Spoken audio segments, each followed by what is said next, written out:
En el Evangelio de Tomás el mensaje es más importante que el mensajero. Es anterior a los 4 evangelios, como ocurre con un hombre considerado como fundador de la fe cristiana, pero que se empieza a ver con una luz diferente, Pablo. Pablo es gnóstico, habla del Cristo interior. Habla de la inmortalidad, como las escuelas mistéricas, porque Pablo existe antes de la historia literal.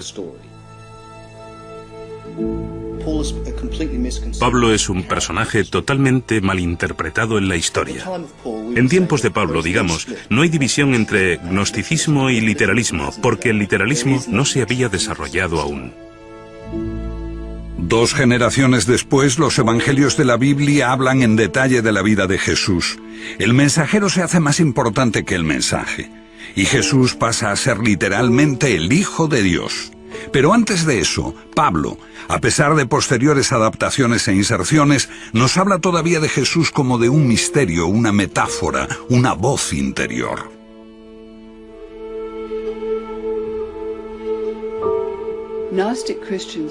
Los cristianos gnósticos creían que Pablo era su maestro, el padre de la Iglesia Tertuliano, que despreciaba a los gnósticos. Llamaba a Pablo el apóstol de los herejes, porque los herejes pensaban, amaban a Pablo, citan a Pablo, apoyan a Pablo, porque su enseñanza es muy misteriosa y a veces muy profunda. Si es así, el pensamiento de Pablo coincide con la mayor parte de las ideas elaboradas aquí. Quizá la ciudad más grande de la antigüedad, en la encrucijada de Asia, África y Europa, la ciudad de Alejandría. Alejandría, en ese tiempo, la segunda ciudad del occidente. Allí se originó el gnosticismo.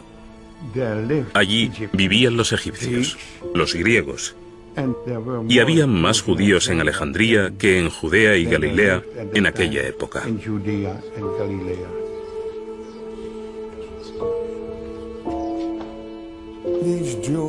Esos judíos vivían en el exilio, pero habían encontrado un Dios desconocido en sus corazones. Al mismo tiempo, no podían encontrar a ese mismo Dios en el mundo, porque el mundo estaba lleno de mal y sufrimiento. Por lo tanto, resolvieron que este mundo había sido creado por un Dios menor, Jehová, su deidad tribal. Este es el Dios del Viejo Testamento, del ojo por ojo y diente por diente, un Dios celoso. Todas esas historias parecen girar en torno a un profundo descontento con el mundo, porque fue creado un Dios inferior. ¿Cómo podía un Dios perfecto haber creado este desastre? Entonces, lo que dicen reiteradamente es que este mundo es un error. Fue creado por la hija pequeña del verdadero Dios. La joven Sofía se enamoró locamente de su padre. Y frustrada por este amor ilícito, se autocreó, se autofecundó y engendró un hijo y abortó. Y este aborto deforme, con cara de león, era Yeldebaoth, el rey del caos. Con la arrogante suposición de haber sido expulsado del Edén por el Dios único, creó o malformó este mundo físico.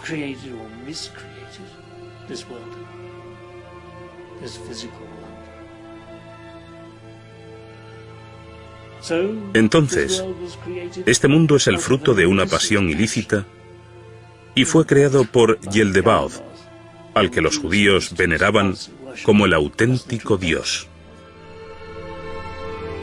Este aprisionó al hombre en la materia, envolvió su alma eterna y divina en un cuerpo mortal.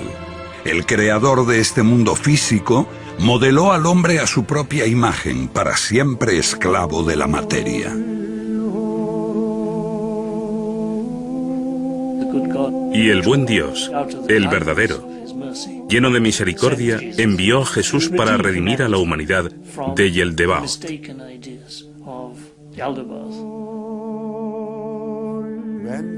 Cuando esos judíos de Alejandría se hicieron cristianos, Jesús apeló a lo más profundo de ellos y dijo: quien se conoce a sí mismo conoce a Dios.